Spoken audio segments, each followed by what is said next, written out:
Good morning and नमस्कार दोस्तों, स्वागत है आप सभी का आपके अपने YouTube channel GK search engine पर। आज है 4 अक्टूबर और 4 अक्टूबर से रिलेटेड राजस्थान करंट अफेयर्स के जितने भी इम्पोर्टेंट क्वेश्चन हैं उन सभी को हम इस वीडियो में डिस्कस करने वाले हैं। तो पूरा वीडियो बहुत ध्यान से देखना और वीडियो के एंड में मैं आपसे एक क्वेश्चन पूछूंगा जिसका आंसर आपको कमेंट बॉक्स में देना है। कल के वीडियो में मैंने आपसे एक क्वेश्चन पूछा था जो था राजस्थान में चलाए जा रहे प्रशासन शहरों के संग अभियान की अवधि को कब तक के लिए बढ़ाया है। तो इस अभियान की अवधि को 31 मार्च 2024 तक के लिए बढ़ा दिया है, यानी कि बी ऑप्शन इसका बिल्कुल सही था। जिन दोस्तों ने बी ऑप्शन कमेंट बॉक्स में सही जवाब दिया था उनको हार्दिक शुभकामनाएं। जी हाँ, राजस्थान में प्रशासन शहरों के संग अभियान जिसकी अवधि 31 मार्च 2024 तक के लिए बढ़ाई गई है। सीएम अशोक गहलोत ने इसके संबंध में प्रस्ताव को स्वीकृति प्रदान की है। राजस्थान सरकार ने 2 अक्टूबर 2021 से राज्य में प्रशासन शहरों के संग अभियान और गांवों के संग अभियान की शुरुआत की थी। शुरुआत में इस अभियान को 30 सितंबर 2023 तक इसमें बढ़ाया गया था इस अवधि, और बाद में इसकी अवधि 31 मार्च 2024 तक बढ़ाई गई है। अब तक टोटल 9.11 लाख से अधिक पट्टे हैं वो शहरी क्षेत्रों में जारी हो चुके हैं। इसके अलावा कुल 2628.44 करोड़ रुपए के राजस्व की भी प्राप्ति है वो हुई है। जनता में इस अभियान की रुचि और उत्साह को देखते हुए इस अभियान की अवधि में 6 माह की बढ़ोतरी की गई है। तो चलिए स्टार्ट करते हैं आज के करंट अफेयर। पहला क्वेश्चन है, आगामी विधानसभा चुनाव में वोट फॉर होम की सुविधा के तहत राजस्थान में पहली बार घर से वोट कौन डाल सकेंगे। जी हाँ, इस सुविधा के तहत बुजुर्ग और दिव्यांगजन है वो पहली बार राजस्थान विधानसभा चुनावों में अब घर से ही वोट डाल सकेंगे, यानी कि सी ऑप्शन इसका बिल्कुल सही है। आइए जानते हैं इम्पोर्टेंट फैक्ट्स। तो राजस्थान में पहली बार बुजुर्ग और दिव्यांग है वो घर से वोट डाल सकेंगे। इस बार विधानसभा चुनाव में चुनाव आयोग के द्वारा राजस्थान में पहली बार सीनियर सिटीजन वोटर्स को घर से वोट डालने की सुविधा भी दी जाएगी। चुनाव का नोटिफिकेशन जारी होने के बाद 5 दिन के अंदर अंदर वोट फॉर होम की सुविधा जो पाने वाले मतदाताओं को फॉर्म भरना होगा। इसके बाद चुनाव आयोग घर से ही वोट डालने की व्यवस्था करेगा।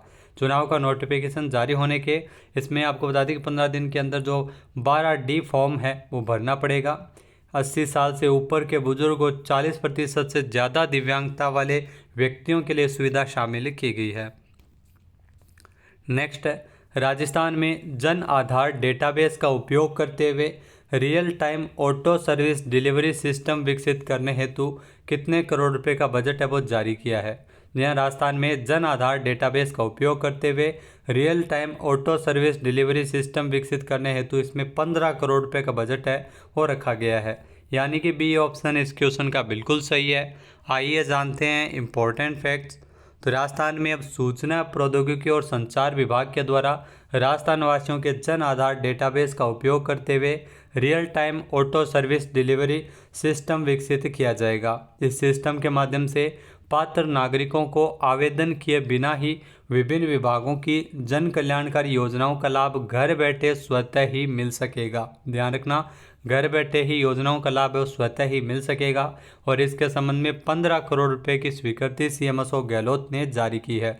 इस योजना के अंतर्गत 5 वर्ष के लिए 14 विभागों द्वारा संचालित की जा रही 79 योजनाओं का लाभ है वो आम जन तक पहुंचाने के लिए इस राशि का प्रावधान किया गया, और इस बार इस वित्तीय वर्ष के लिए 5 करोड़ रुपए है और इसमें स्वीकृत हुए हैं। नेक्स्ट है, राजस्थान में कितने मिनी आंगनवाड़ी केंद्रों को मुख्य आंगनवाड़ी केंद्रों में क्रमोन्नत किया जाएगा। तो राजस्थान में टोटल 6204 मिनी आंगनवाड़ी केंद्रों को मुख्य आंगनवाड़ी केंद्र के रूप में क्रमोन्नत किया जाएगा, यानी कि सी ऑप्शन इस क्वेश्चन का बिल्कुल सही है। आइए जानते हैं इम्पोर्टेंट फैक्ट्स। तो राजस्थान सरकार के द्वारा आंगनवाड़ी केंद्रों के सुदृढ़ीकरण के लिए महत्वपूर्ण फैसला लिया गया है। यहाँ प्रदेश में सभी 6204 मिनी आंगनवाड़ी केंद्रों को मुख्य आंगनवाड़ी केंद्रों में क्रमोन्नत किया जाएगा। सीएम अशोक गहलोत ने इस प्रस्ताव को स्वीकृति प्रदान की है। क्रमोन्नत करने पर जो आने वाले अतिरिक्त वित्तीय भार के लिए कुल 56.72 करोड़ रुपये राज्यांश के रूप में टोटल 41.32 करोड़ रुपये की स्वीकृति भी दी गई है। वर्तमान में कुल स्वीकृत आंगनबाड़ी केंद्रों की संख्या अगर बात की जाए तो राजस्थान में 55,816 है और मिनी आंगनबाड़ी केंद्रों की संख्या 6,204 है। नेक्स्ट है, हाल ही में 2 अक्टूबर को Rajiv Gandhi youth excellency centre का उद्घाटन किस जिले में किया गया था? जहाँ 2 अक्टूबर को Rajiv Gandhi youth excellency centre का उद्घाटन किया गया था तो राजस्थान की राजधानी जयपुर में, यानी कि बी ऑप्शन इसका बिल्कुल सही है। आइए जानते हैं इम्पोर्टेंट फैक्ट्स। तो राजस्थान युवा बोर्ड ने प्रदेश के युवाओं को नई सौगात दी है। जी हाँ, युवा बोर्ड के अध्यक्ष सीताराम लांबा के अनुसार 2 अक्टूबर को जयपुर में, ध्यान रखना, Rajiv Gandhi youth excellence centre का उद्घाटन है वो किया गया है। तो ये आपसे डायरेक्ट ऐसा क्वेश्चन एग्जाम में पूछा जाता है। Rajiv Gandhi youth excellency centre का उद्घाटन कहाँ पर किया गया? जयपुर में। और इस सेंटर में युवाओं के लिए अंतर्राष्ट्रीय स्तर की अत्याधुनिक सुविधाएं रहेगी। जयपुर में बना ये सेंटर युवाओं के लिए खास होगा और युवाओं को विकास के अवसर प्रदान किए जाएंगे। यह सेंटर, ध्यान रखना, 5E पर, यानी एजुकेशन, एंटरप्रेन्योरशिप, एम्प्लॉयमेंट, एंटरटेनमेंट और एम्पावरमेंट की गतिविधियों पर आधारित होगा। नेक्स्ट है, हाल ही में राजस्थान में राजफेड जयपुर के प्रबंध निदेशक के रूप में किसे नियुक्त किया गया है? जी हाँ, राजफेड जयपुर का प्रबंध निदेशक बनाया गया है संदेश नायक को, जो आपको तस्वीर में दिखाई दे रहे हैं। ए ऑप्शन इसका बिल्कुल सही है। आइए जानते हैं इम्पोर्टेंट फैक्ट्स। तो उदयपुर में खान और भू विज्ञान विभाग के जो निदेशक है वर्तमान में, जो संदेश नायक, जिनको राजफेड जयपुर का प्रबंध निदेशक बनाया गया है, उनका अतिरिक्त चार्ज है वो टीएडी आयुक्त ताराचंद मीणा को दिया गया है। यहाँ ताराचंद मीणा ये खान और भू विज्ञान विभाग संभालेंगे। राज्य सरकार ने 2 अक्टूबर को भारतीय प्रशासनिक सेवा के अधिकारियों के तबादले और पदस्थापन की सूची जारी की है। प्रदेश में 20 अधिकारियों के तबादले है वो इस दौरान किए गए हैं। नेक्स्ट है, हाल ही में गांधी जयंती के अवसर पर 2 अक्टूबर को अहिंसा क्रांति रैली का आयोजन है वो कहाँ पर किया गया है? तो ये भी आपसे एग्जाम में क्वेश्चन पूछ लिया जाता है। 2 अक्टूबर को अहिंसा क्रांति रैली है वो जयपुर में आयोजित की गई थी, यानी कि बी ऑप्शन इसका बिल्कुल सही है। आइए जानते हैं इम्पोर्टेंट फैक्ट्स। तो राजस्थान सरकार के द्वारा महात्मा गांधी जी के विचारों और मूल्य से नई पीढ़ी को रूबरू करवाने के लिए विभिन्न कार्य है वो किए जा रहे हैं। और गांधी जयंती के अवसर पर तो 2 अक्टूबर को, जी हाँ, 2 अक्टूबर को जयपुर में अहिंसा क्रांति रैली का आयोजन किया गया था। गांधी दर्शन का प्रचार प्रसार करने के लिए राज्य में शांति और अहिंसा विभाग खोला गया है। देश का पहला ऐसा राज्य है राजस्थान जहां पर इस विभाग की स्थापना की गई है। इसके अलावा जयपुर में गांधी दर्शन म्यूजियम भी बनाया जा रहा है। प्रदेश में लाखों बच्चे गांधी दर्शन का प्रशिक्षण ले रहे हैं। राजभवन में, तो राजस्थान में संविधान पार्क की भी स्थापना की गई है। इसके अलावा प्रदेश में 2500 महात्मा गांधी जो सेवा केंद्र खोले जाने की घोषणा की गई थी और इसमें जो महात्मा गांधी सेवा प्रेरकों के रूप में भी नियुक्ति है वो की जाएगी। नेक्स्ट है, राजस्थान सरकार के द्वारा संचालित इंदिरा गांधी शहरी क्रेडिट कार्ड योजना में वर्तमान में 2.37 लाख आवेदकों को कितने करोड़ रुपए का ऋण वितरित किया जा चुका है? तो वर्तमान में 662 करोड़ रुपए का ऋण है वो वितरित किया जा चुका है। सी ऑप्शन इसका बिल्कुल सही है। आइए जानते हैं इम्पोर्टेंट फैक्ट्स। तो राजस्थान सरकार के द्वारा शहरी क्षेत्र के स्ट्रीट वेंडर्स और सर्विस सेक्टर के युवाओं को स्वरोजगार से जोड़ने के लिए इंदिरा गांधी शहरी क्रेडिट कार्ड योजना है वो संचालित की जा रही है। इस योजना के तहत लाभार्थियों को 50,000 रुपये का जो ऋण है वो बिना किसी ब्याज के, यहाँ ब्याज मुक्त ऋण उपलब्ध करवाया जाता है। वर्तमान में 2.37 लाख आवेदकों को 662 करोड़ रुपए का ऋण है वो दिया जा चुका है।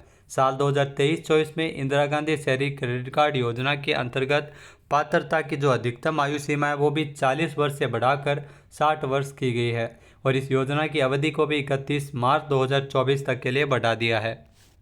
नेक्स्ट क्वेश्चन है, हाल ही में आवास एवं शहरी मामलों के मंत्रालय के द्वारा घोषित इंडिया स्मार्ट सिटीज अवार्ड के अंतर्गत राज्य पुरस्कारों में राजस्थान का कौन सा स्थान था? तो राज्य पुरस्कारों में राजस्थान का तीसरा स्थान था। ए ऑप्शन इस क्वेश्चन का बिल्कुल सही है। आइए जानते हैं इम्पोर्टेंट फैक्ट्स। तो आवास एवं शहरी मामलों के मंत्रालय ने स्मार्ट सिटीज़ मिशन के तहत इंडिया स्मार्ट सिटीज़ अवार्ड की घोषणा की है, जिसमें विभिन्न श्रेणियों के 66 विजेता घोषित किए गए हैं। इंदौर को नेशनल स्मार्ट सिटी का अवार्ड मिला है, वहीं मध्य प्रदेश को राज्य पुरस्कार और चंडीगढ़ जो केंद्र शासित प्रदेश का पुरस्कार है वो चंडीगढ़ को मिला है। राज्य पुरस्कारों में तमिलनाडु दूसरे स्थान पर और राजस्थान का, ध्यान रखना, तीसरा स्थान रहा था। राष्ट्रीय स्तर पर नॉर्थ जोन कैटेगरी, उसमें उदयपुर स्मार्ट सिटी लिमिटेड ने प्रथम स्थान हासिल किया था। अवार्ड सेरेमनी 27 और 28 सितंबर को इंदौर में आयोजित की गई थी, जिसमें राष्ट्रपति की ओर से अवार्ड वो दिए गए थे। नेक्स्ट है, हाल ही में भारत बांग्लादेश का जो संयुक्त अभ्यास है संप्रीति का 11वां संस्करण कहाँ शुरू हुआ है? जहाँ संप्रीति जो संयुक्त सैन्य अभ्यास भारत और बांग्लादेश के मध्य, इसका 11वां संस्करण मेघालय में शुरू किया गया है। यानी कि ए ऑप्शन इसका बिल्कुल सही है। आइए जानते हैं इम्पोर्टेंट फैक्ट्स। तो भारत बांग्लादेश संयुक्त अभ्यास संप्रीति जिसका 11वां संस्करण है वो मेघालय उमरोई में शुरू हुआ है। ध्यान रखना, मेघालय के उमरोई में इसकी शुरुआत की गई है। भारत और बांग्लादेश ने 3 अक्टूबर 2023 को उमरोई मेघालय में वार्षिक संयुक्त सैन्य अभ्यास संप्रीति का 11वां संस्करण शुरू किया गया है। दोनों देशों द्वारा बारी बारी से आयोजित होने वाले ये अभ्यास जो मजबूत द्विपक्षीय रक्षा सहयोग की पहल का प्रतीक है। 14 दिनों के लिए निर्धारित संप्रीति 11 में दोनों पक्षों के लगभग 350 कर्मी है वो शामिल किए जाएंगे। नेक्स्ट है, एशियाई खेलों में भारत के स्केटिंग दल ने कौन सा पदक जीता है? तो ये ध्यान रखना, स्केटिंग में भारत ने अगर बात की जाए एशियाई खेलों में कांस्य पदक अपने नाम किया है। यानी कि बी ऑप्शन इस क्वेश्चन का बिल्कुल सही है। आइए जानते हैं इम्पोर्टेंट फैक्ट्स। एशियाई खेलों में भारत के स्केटिंग दल ने अपना पहला पदक हासिल किया है। यहाँ भारत के स्केटिंग दल ने हांगजू जो चीन में चल रहे एशियाई खेलों में अपना पहला पदक जीता है, क्योंकि हीरल साधु, कार्तिका जगदीश्वरन और आरती कस्तूरी राज की महिला स्पीड स्केटिंग 3000 रिले टीम ने कांस्य पदक है वो हासिल किया है। भारत की आर्यन पाल, आनंद कुमार, सिद्धांत और विक्रम की पुरुष टीम ने भारतीय महिला स्पीड स्केटिंग टीम का अनुसरण करते हुए अपने अंतिम कार्यक्रम में कांस्य पदक जीता है। तो कांस्य पदक है वो दोनों ही कैटेगरी में जीता गया है स्केटिंग टीम की ओर से। अब बात करते हैं आज के हमारे क्विज के, जिसका आंसर आपको कमेंट बॉक्स में देना है। तो आज का क्विज है, हाल ही में किस राज्य सरकार के द्वारा चर्म शिल्प कला विकास बोर्ड का गठन किया जाएगा? एक बार फिर से सुनिएगा, किस राज्य सरकार के द्वारा चर्म शिल्प कला विकास बोर्ड का गठन किया जाएगा? इसका सही आंसर आपको कमेंट बॉक्स में देना है। और अगर ये वीडियो आपको पसंद आए तो इसे लाइक और शेयर करना बिल्कुल ना भूलिएगा। चैनल पर नए हैं, सब्सक्राइब नहीं किया है तो अभी सब्सक्राइब बटन पर क्लिक करें।